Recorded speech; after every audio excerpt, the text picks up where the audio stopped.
Toute écriture est inspirée de Dieu, utile pour enseigner, pour corriger, pour convaincre et pour instruire dans la justice.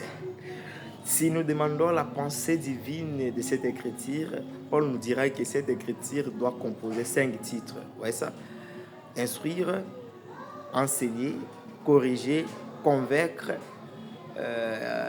dans la justice. Vous voyez ça? Donc il y en a 5 titres là-dessus.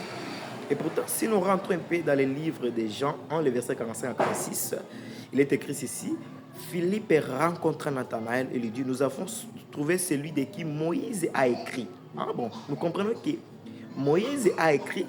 Qui est cet homme écrit? C'est Jésus de Nazareth. Alors nous comprenons que Jésus-Christ représente toute une écriture. Ok? Alors si nous retournons un peu dans le livre de Timothée 3, le verset 16, il est écrit que toute écriture est inspirée de Dieu. Lorsque nous demandons la pensée cache là-dessus, nous comprenons ensemble avec lorsque Paul représentait une écriture inspirée, il faisait allusion à un prophète, Christ Jésus. Parce que Christ comme une écriture doit être inspiré. C'est ça, Christ est comme un prophète. Parce que Jésus, c'est lui l'inspiration.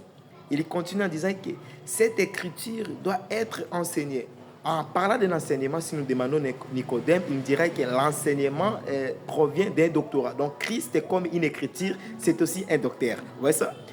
Il continue à cette thématique de l'écriture. Il nous dit aussi que l'écriture doit aussi convaincre. En parlant de l'écriture qui doit convaincre, là, il faisait allusion à Christ comme étant un évangéliste qui doit convaincre les gens à venir en lui. Vous voyez ça? Les gens de l'extérieur de s'approcher auprès de lui. Il continue disant que cette écriture doit aussi corriger. Voilà, donc la correction. Donc l'écriture en étant une correction, cela faisait allusion à Christ comme un apôtre qui doit corriger.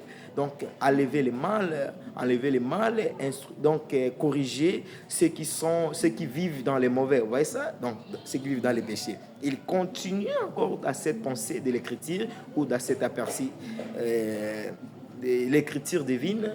Il me dit que l'écriture doit convaincre, doit instruire dans la justice. L'instruction, c'est le pastorat. Là, il faisait allusion à un Christ comme un pasteur. Donc, si nous rentrons un peu dans la création, ces mêmes 5 titres sont aussi détaillés dans les livres pentecôtiques.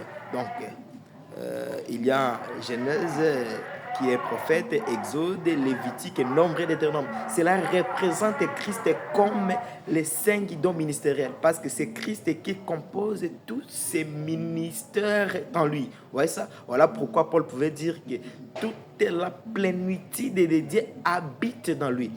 Que la paix du Seigneur soit avec vous. C'est encore votre humble serviteur Alfred Mandilly, l'homme à 3 toches. C'était une manière de vous saluer. Et d'ici là, nous allons un peu parler d'une écriture puissante et poétique des Proverbes 30, vous voyez ça, le verset 17. C'était une manière introductive de vous saluer. Soyez bénis de la part du Seigneur Jésus-Christ.